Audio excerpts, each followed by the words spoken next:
دنیا بھر میں کرونا وائرس کے خلاف مختلف اقدامات اختیار کیے جا رہے ہیں۔ پاکستان میں بھی ایسے ہی حالات ہیں۔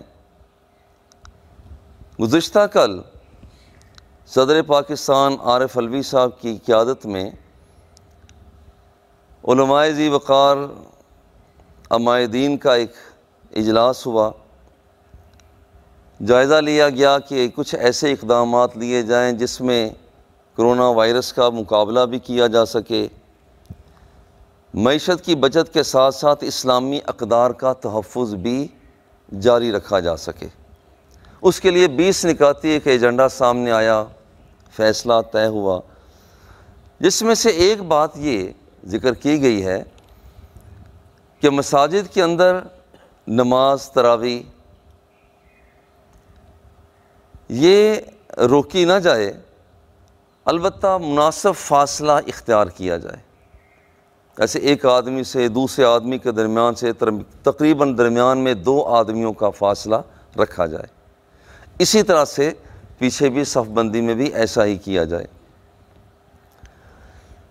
اب یہاں پر یہ ہے وہ ایک نکتہ، اس کے پیش نظر آج کے درس شریف کا انتخاب کیا گیا۔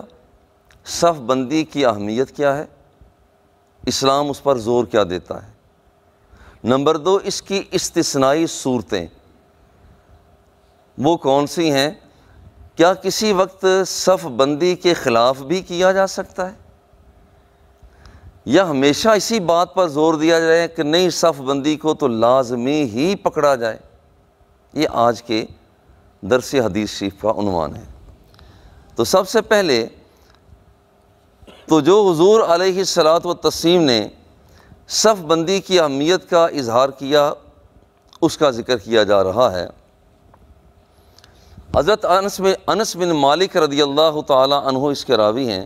آپ فرماتے ہیں اقیمت الصلاۃ فاقبل علینا رسول اللہ صلی اللہ علیہ وسلم، اقامت ہو چکی تھی، تکبیر کہی جا چکی تھی، حضور علیہ الصلاۃ والتسلیم آپ اپنے رخ تاباں کے ساتھ ہماری طرف متوجہ ہوئے، یعنی پیچھے پھر کر دیکھا اور فرمایا فقال اقیموا صفوفکم، لوگو اپنی صفوں کو سیدھا رکھو، آگے پیچھے نہ ہو، اپنی صفوں کو سیدھا رکھو۔ وتراسوا، لوگو اپنی صفوں کو سیدھا رکھو، مل کر کھڑے ہو۔ فإنی اراکم من وراء ظہری، اگرچہ تم ہوتے تو میرے پیچھے ہو، لیکن رب ذوالجلال نے مجھے یہ قدرت اور طاقت عطا فرمائی ہے، اللہ کی دی ہوئی طاقت سے میں دیکھتا سامنے ہوں مگر میری توجہ تمہاری طرف بھی ہوا کرتی ہے۔ فإنی اراکم من وراء ظہری، میں اپنی پشت کے پیچھے سے تمہیں دیکھ لیتا ہوں۔ اور ایک دوسرے مقام پر یہ ہے وَكَانَ أَحَدُنَا، ہم میں سے ہر بندہ کیسے کھڑا ہوتا تھا؟ وہ اپنے کندھے کو کندھے کے ساتھ ملاتا اور اپنے قدم کو قدم سے ملاتا، یعنی بالکل ٹائٹ جیسے چیز ہوتی ہے، قدم کے ساتھ قدم کو ملانا، کندھے کے ساتھ کندھے کو ملانا۔ اور یہ اسی وقت ہو سکتا ہے کہ ویسے یہ بات بھی درمیان میں ذہن میں رکھیں، جب قدم بھی ساتھ ساتھ ہوں، قدم بھی ساتھ ساتھ ہوں، پھر بندے کے قدم بھی ملتے ہیں اور پھر کندھے بھی ملتے ہیں۔ اور اگر یہ بات ہو کہ پاؤں کو پھیلا کر وہاں پر کھڑا ہو جائے، پھر پاؤں تو مل سکیں گے، کندھے نہیں مل سکیں گے، لہذا پاؤں کو بھی مناسب فاصلے پر، اسی طرح سے اوپر کندھے بھی آپس میں مل جائیں گے۔ اب یہ وہ عمل ہے کہ حضور علیہ الصلاۃ والتسلیم کے زمانہ پاک میں صحابہ کرام کے کھڑے ہونے کا انداز یہ تھا، آپس میں قدم بھی نیچے سے مل رہے ہوتے اور کندھے بھی مل رہے ہوتے، جس کا مطلب ہے کہ بالکل ساتھ ساتھ مل کے کھڑے ہونا یہ ایک سنت طریقہ ہے۔ اب سوال یہ پیدا ہوتا ہے کہ اس سے تو یہ پتہ چلا کہ باجماعت نماز میں صفوں کے درمیان جگہ کو خالی نہ چھوڑا جائے، آگے پیچھے ہو کر کھڑے نہ ہوا جائے،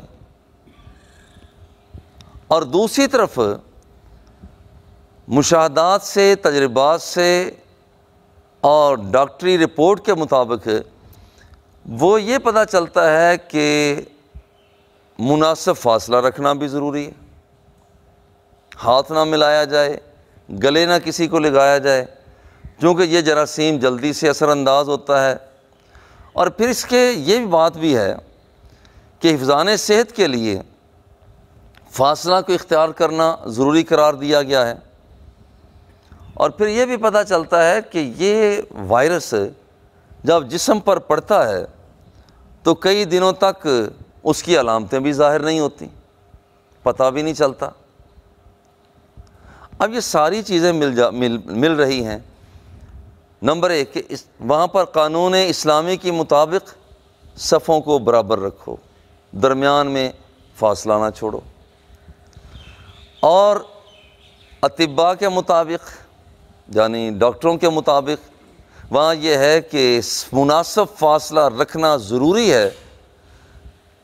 سادہ سے لفظوں میں گویا کہ واجب ہے کہ وہاں پر ہاتھ ملانے سے پرہیز کرو، گلا ملنے سے پرہیز کرو، کیونکہ یہ اثر انداز ہو سکتا ہے۔ تیسری بات یہ ہے کہ جب یہ وائرس اثر انداز ہوتا ہے تو کئی دنوں تک بندے کو خود پتہ نہیں چلتا، وہ اس وائرس کا حامل ہوتا ہے مگر اسے خود پتہ نہیں چلتا کہ میں اس وائرس کو لے کر گھوم پھر رہا ہوں۔ اب یہاں پر ہمیں وبا کے دنوں میں ایسی تدبیروں کو اختیار کرنا پڑے گا کہ اسلامی اقدار پنپتی بھی رہیں، اور پھر یہ ہے کہ وہاں پر احتیاطی تدبیریں بھی ظاہر ہو جائیں۔ اب وہ کام کیا کیا جائے؟ اب وہ بات آتی ہے استثنائی بات، صف کو متصلاً رکھنا ضروری، مگر ہنگامی حالات میں جب کہ انسان کا انسان سے مناسب فاصلہ ہونا یہ ڈاکٹری رپورٹ کے مطابق ضروری قرار پاتا ہے تو اس کے مطابق پھر یہ ہم کام کر ہی نہیں سکتے بلکہ یہ کرنا ضروری قرار پا جاتا ہے۔ پھر میں لفظوں کو دہراتا ہوں، یہ کر ہی نہیں سکتے بلکہ ایسا کرنا ضروری قرار پا جاتا ہے کہ وہاں پر ایک ایسا مناسب فاصلہ رکھا جائے کہ جسے وہاں پر ان ڈاکٹری رپورٹس کے مطابق واضح کیا گیا ہے۔ اب اسلامی اعتبار سے بھی اس فاصلہ کو، مناسب فاصلہ کو، جیسے بیان کیا جا رہا ہے کہ دو آدمیوں کا فاصلہ ہو، اسلامی پروگرام کے مطابق بھی اس کو اختیار کرنا لازم قرار پا جائے گا، کیونکہ انسانوں کو بچانا بھی ضروری ہے۔ اور اس وائرس کا پتہ بھی نہیں چلتا کہ اس وائرس کا حامل کون بندہ ہے۔ ہم یہاں پر ایک صف میں کھڑے ہیں، کوئی پتہ نہیں چلتا وہ کون بندہ، لہٰذا چونکہ آج کل وبا کے دنوں میں کبھی اندیشہ یہ ہوتا ہے، ہو سکتا ہے کہ اس کے اندر یہ وائرس ہو اور ابھی تک اس کی علامتیں بھی ظاہر نہ ہوئی ہوں۔ ہو سکتا ہے دوسرا یہ سوچے، ہو سکتا ہے کہ اس کے اندر وائرس ہو، یہ حامل اس کا ہو مگر علامت ظاہر نہیں ہوئی۔ لہٰذا ان حالات میں صحت کی درستی کے لیے اسلامی اعتبار سے بھی لازم ہوگا کہ وہاں پر ہاتھ ملانے سے پرہیز کیا جائے، گلے ملنے سے پرہیز کیا جائے، اور وہ جو صف بندی کے حوالہ سے کہ یہ مناسب فاصلہ رکھا جائے، اب وہ باتیں چند ایک میں عرض کرتا ہوں جس سے یہ فیصلہ کرنے میں آسانی ہو جاتی ہے کہ جی ہاں ہمیں صف بندی میں مناسب فاصلہ کو اختیار کرنا ہوگا۔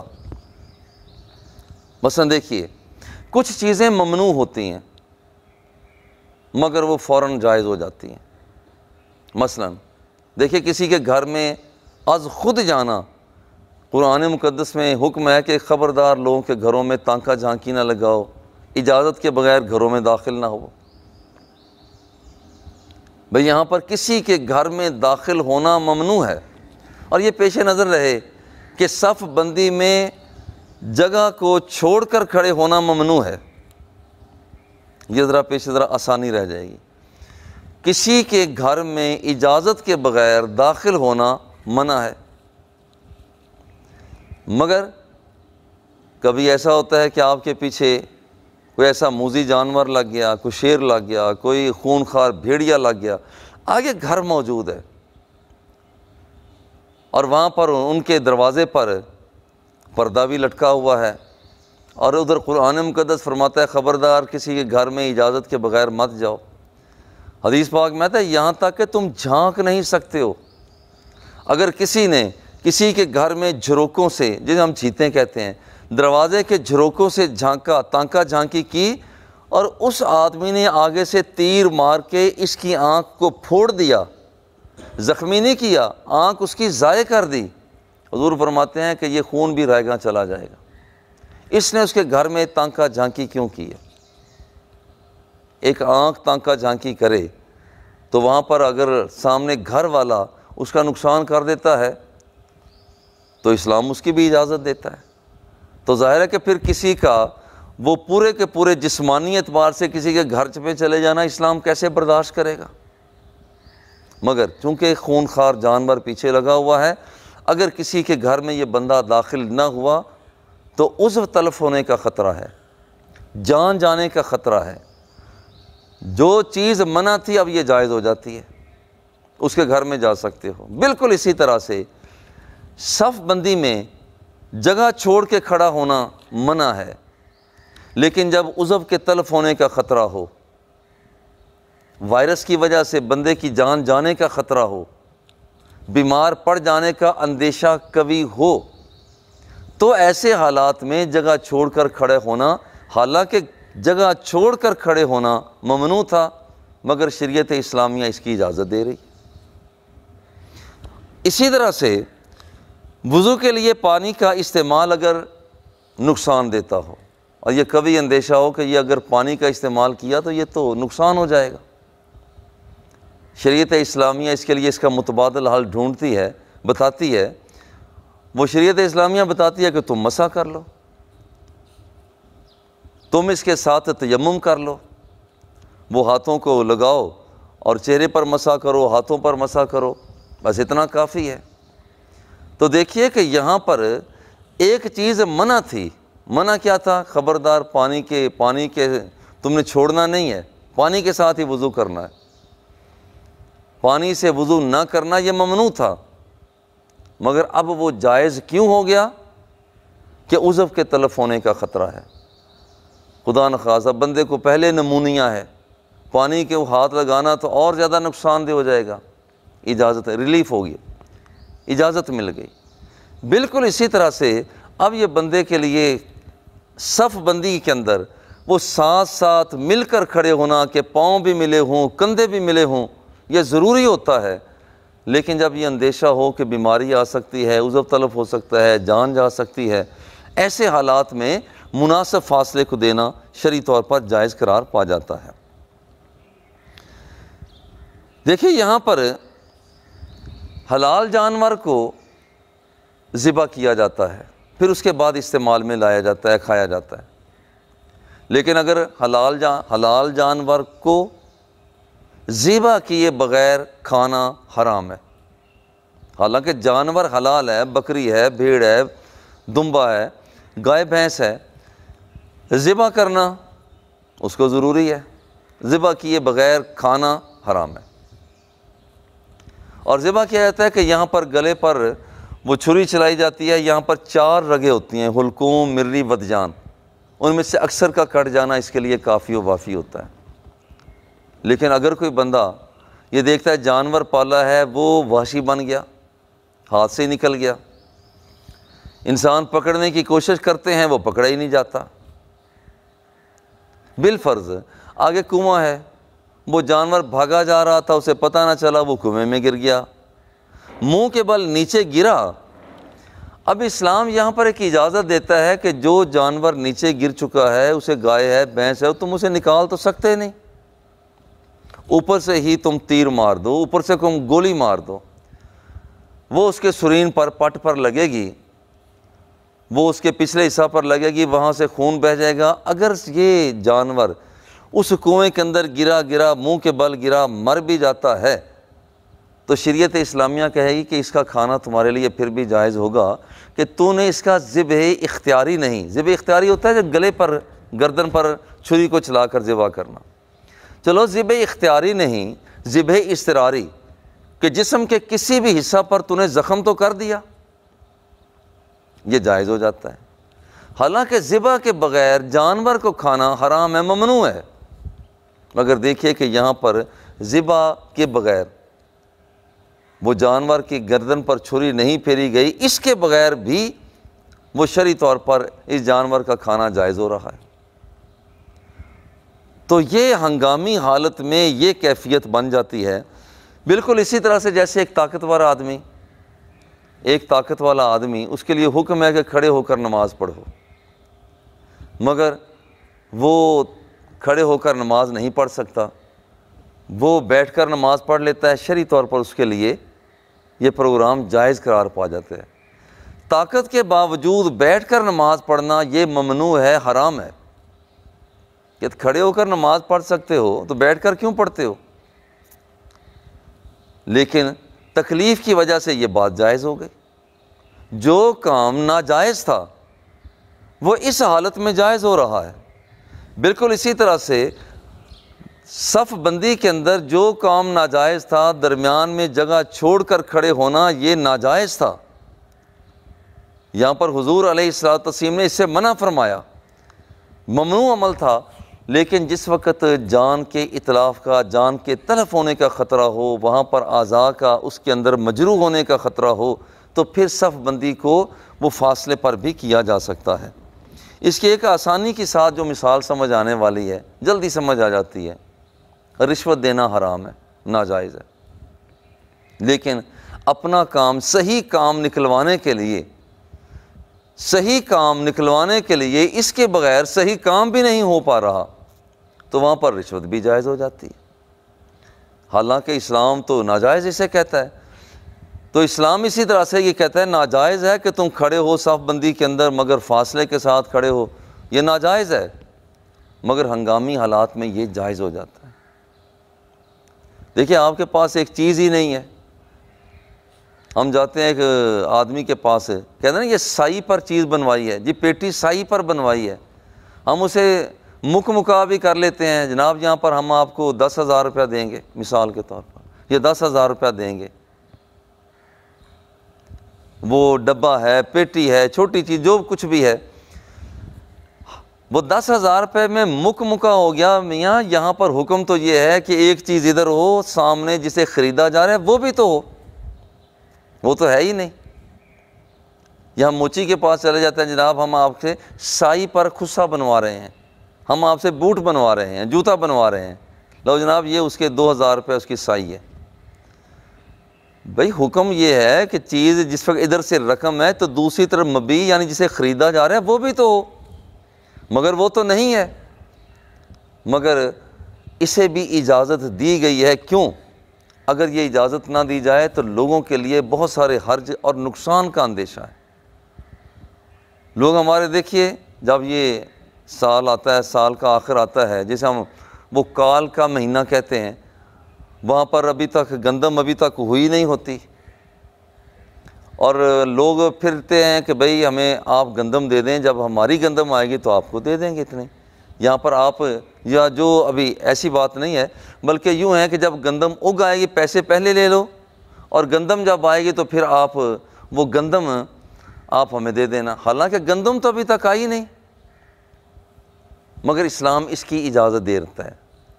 اب یہاں پر اسے کہا جاتا ہے بیع سلم، تو ممنوعہ چیزوں کو بعض اوقات اجازت مل جاتی ہے۔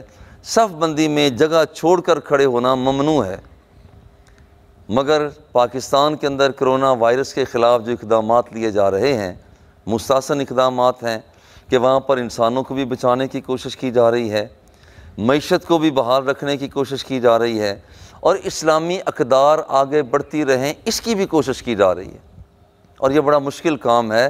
اس بیماری کے مقابلہ کے لیے ان تینوں چیزوں کو آگے لے کر چلنا یہ ایک مشکل کام ہے، مگر جی ہاں پاکستان میں کوشش کی جا رہی ہے کہ انسانی جانوں کا اتلاف بھی نہ ہو، انسان بھی بچ جائیں، معیشت بھی بچ جائے، اور اسلامی اقدار کا بھی تحفظ ہو جائے۔ لہٰذا مساجد کے اندر وہاں پر صف بندی میں ایک آدمی کے بعد 2 آدمیوں کے فاصلہ سے تیسرے ایک اور آدمی کا کھڑے ہونا ایک آدمی یہاں کھڑا ہوا ہے، درمیان میں دو آدمیوں کا فاصلہ ہے، اور پھر اس کے بعد کھڑا ہونا یہاں شرعی طور پر جائز ہی نہیں، بلکہ وہاں پر اس بات کو سامنے رکھتے ہوئے کہ یہ کرونا وائرس وبائی مرض کا اس کے ساتھ مقابلہ کرنا آسان ہو سکتا ہے، یہ انسانوں پر، نمازیوں پر واجب بھی ہے، ضروری ہے کہ اپنے کھڑے ہونے میں وہ اپنے اس انداز کو اختیار کریں۔ اور میں عرض کرتا ہوں رمضان شریف کی انتظار نہ کریں، ابھی سے جب ڈاکٹرز نے یہ ہمیں بیان کر دیا ہے کہ اتنا فاصلہ وہ انسانی صحت کے لیے، حفظان صحت کے لیے ضروری ہے، تو اس بات کو اختیار کرنا ہمارے واجبات میں شامل ہے۔ اللہ جل جلالہ ہم سب کو بیماریوں سے محفوظ فرمائے، صحت و عافیت کی زندگی عطا فرمائے۔ وصلی اللہ تعالی علی حبیبہ و آلہ و اصحابہ اجمعین۔